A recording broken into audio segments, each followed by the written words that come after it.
My dad was a journeyman lineman for a local power company, and he would spend several nights, long evenings, nights, working trouble calls, and he would get home 3, 4 a.m. in the morning.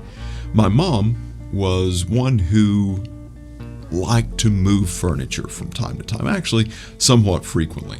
And it was always entertaining in the moments when my dad would have worked a trouble call and he would come home and be trying to move through the house very quietly, not wake any of us up, and would be going off this grid of the understanding of the pattern of the furniture when he left.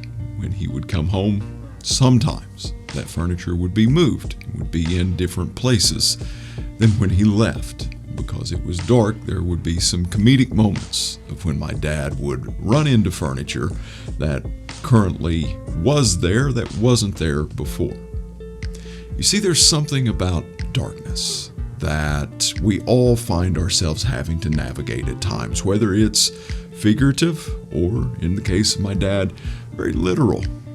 In John chapter 3, we see the record of a conversation of Jesus with one of the religious leaders, with one of the Sadducees, Nicodemus, both a religious leader and a judge at the time.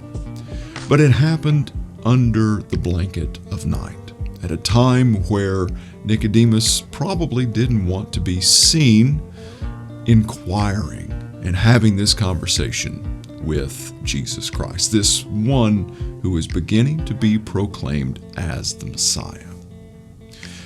There's darkness in all of our lives, and sometimes the darkness is frightening.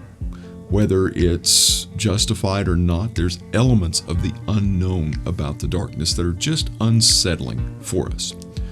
But there's also times that we deal with darkness in our lives, and we can be even more comfortable in the darkness than in the light, because the light tends to expose things about us and in us that we may not be incredibly comfortable with dealing with.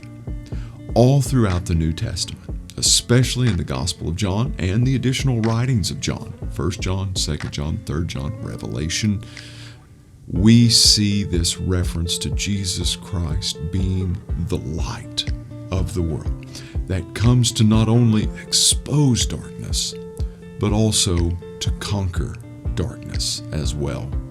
In 1 John 1:5, it says that we should live in the light as He is light, to follow Him. Today, take a moment and reflect. What are the dark areas of your life that, number one, you may be scared to encounter? But number two, what areas of darkness in your life may you be unwilling to deal with because of the fact that you may be more comfortable in the darkness than what you are in the light?